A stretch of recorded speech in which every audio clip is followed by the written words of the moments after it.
بسم اللہ الرحمن الرحیم۔ السلام علیکم ورحمۃ اللہ وبرکاتہ۔ توبہ ہوتی کیا ہے؟ ہر گناہ کے بعد توبہ کرنا کیوں ضروری ہے؟ گناہوں سے توبہ کیسے کریں؟ محترم ناظرین، خالد فلم دیکھ کر فارغ ہوا تو آسمان کی طرف دیکھتے ہوئے بولا، یا اللہ میری توبہ، یا اللہ میں توبہ کرتا ہوں کہ میں آئندہ فلم نہیں دیکھوں گا۔ اس کے بعد وہ میوزک روم یعنی ڈیک والے کمرے میں داخل ہو گیا اور 2-3 گھنٹے تک مسلسل گانے سنتا رہا۔ پھر باہر نکلتے ہوئے آسمان کی طرف دیکھا اور بولا، یا اللہ میری توبہ، یا اللہ میں توبہ کرتا ہوں کہ آئندہ گانے نہیں سنوں گا۔ اس کا دوست طاہر چلا اٹھا، نفرت زدہ انداز میں ہونٹ سکیڑ کر بولا، یار تم بھی عجیب گھن چکر ہو، روزانہ فلم دیکھتے ہو اور کہتے ہو یا اللہ میری توبہ، آئندہ بھی میں فلم نہیں دیکھوں گا۔ پھر گانے سننے لگ جاتے ہو اور کہتے ہو یا اللہ میری توبہ، آئندہ میں گانے نہیں سنوں گا۔ بھلا یہ توبہ کرنے کا کون سا طریقہ ہے؟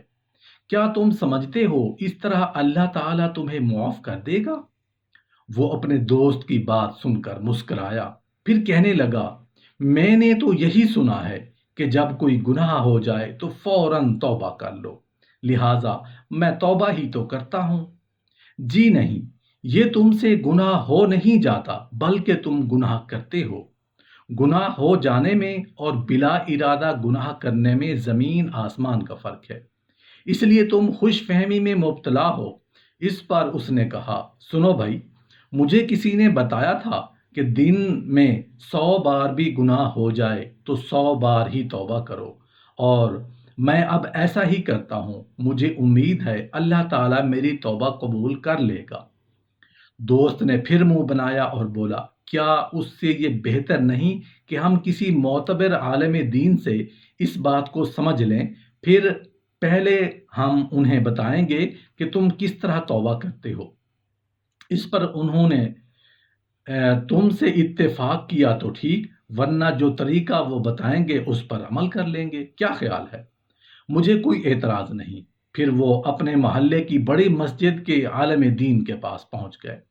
مولانا صاحب بہت خوش اخلاقی سے پیش آئے، انہیں بٹھایا، ان کی پوری بات سنی، پھر مسکرا دیے اور کہنے لگے، اس طرح کہہ لینا بھی آج کے دور میں غنیمت ہے، ورنہ عام طور پر اس قسم کے کاموں کو گناہ سمجھا ہی کب جاتا ہے۔ آپ اگر یہ کہتے ہیں یا اللہ میں توبہ کرتا ہوں، آئندہ فلم نہیں دیکھوں گا یا گانے نہیں سنوں گا، تو اس کا مطلب یہ ہے کہ آپ ان کاموں کو گناہ تو بہرحال سمجھتے ہیں۔ اب جس کام کو آپ گناہ سمجھتے ہیں اور اس کام کو کرتے بھی رہتے ہیں، ساتھ ہی توبہ بھی کرتے رہتے ہیں، تو یہ ایک عجیب سی صورتحال ہے۔ تاہم امید کی جا سکتی ہے کہ اس طرح ایک دن آپ واقعی توبہ طائب ہو جائیں گے، لیکن اصل میں توبہ کا مفہوم یہ نہیں۔ اگر آپ پسند کریں تو وضاحت کر دیتا ہوں کہ دراصل توبہ ہوتی کیا ہے، توبہ کرنے کا طریقہ کیا ہے۔ یہاں تک کہہ کر وہ خاموش ہو گئے۔ اس پر خالد نے کہا، اسی لیے تو ہم آپ کے پاس آئے ہیں۔ پھر سنیے، توبہ بھی کرتے رہنا اور گناہ بھی کرتے رہنا درست طریقہ نہیں، کیونکہ کسی کو کیا پتا اس کی زندگی کب تک ہے، کیا معلوم اس وقت وہ جو گناہ کر رہا ہے اس کی توبہ سے پہلے ہی موت آ جائے۔ پھر تجربے کی بات یہ ہے کہ توبہ کی دولت بھی انہی لوگوں کو حاصل ہوتی ہے جو گناہوں سے بچنے کا دھیان رکھتے ہیں۔ کبھی کبھار ان سے گناہ ہو جائے تو فوراً توبہ کر لیتے ہیں، لیکن جو لوگ مغفرت کی خوشخبریوں کو سامنے رکھ کر گناہ پر گناہ کرتے چلے جاتے ہیں، انہیں توبہ کا خیال تک نہیں آتا۔ آج کل جس طرح عبادات میں غفلت اور کوتاہی کی جاتی ہے، اسی طرح توبہ بھی سرسری انداز میں کر لی جاتی ہے، لیکن سچی توبہ کا خیال تک ان کے دلوں میں نہیں آتا۔ پہلے میں توبہ کے بارے میں اللہ کے رسول صلی اللہ علیہ وآلہ وسلم کے چند ارشادات آپ کو سناتا ہوں۔ مسلم کی حدیث ہے کہ سیدنا عمر مغنی رضی اللہ عنہ بیان کرتے ہیں کہ آپ صلی اللہ علیہ وآلہ وسلم نے فرمایا، اے لوگو، اللہ کے حضور توبہ کرو، کیونکہ میں روزانہ اللہ کے حضور 100 مرتبہ توبہ کرتا ہوں۔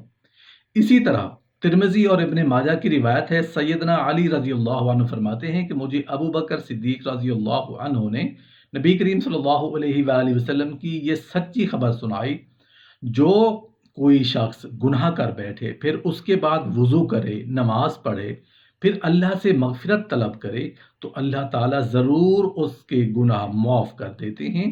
اس کے بعد آپ نے سورہ آل عمران کی آیت نمبر 135 تلاوت فرمائی، جس کا ترجمہ یہ ہے، اور ایسے لوگ جب کوئی برا کام کر گزرتے ہیں، اپنی ذات میں نقصان اٹھا بیٹھتے ہیں، تو فوراً اللہ تعالیٰ کو یاد کر لیتے ہیں، پھر اپنے گناہوں کی معافی چاہنے لگتے ہیں، اور اللہ تعالیٰ کے سوا اور کون ہے جو گناہوں کو بخشتا ہو، اور وہ لوگ اپنے کسی برے کام پر اصرار نہیں کرتے، اور وہ جانتے ہیں ان لوگوں کی جزا بخشش ہے ان کے رب کی طرف سے، اور ایسے باغات ہیں جن کے نیچے نہریں چلتی ہوں گی، ان میں وہ ہمیشہ ہمیشہ رہنے والے ہوں گے، اور نیک کام کرنے والوں کا بہت ہی اچھا بدلہ ہے۔ ابن ماجہ کی ایک حدیث کے الفاظ یہ ہیں کہ سیدنا عبداللہ بن بصر رضی اللہ عنہ سے روایت ہے کہ نبی کریم صلی اللہ علیہ وآلہ وسلم نے فرمایا، اس شخص کی بہت عمدہ حالت ہے جو قیامت کے دن اپنے اعمال نامے میں بہت زیادہ استغفار پائے۔ سیدنا ابو بکر صدیق رضی اللہ عنہ نے عرض کیا، اے اللہ کے رسول صلی اللہ علیہ وآلہ وسلم، مجھے کوئی دعا سکھائیے جو اپنی نماز میں مانگا کروں۔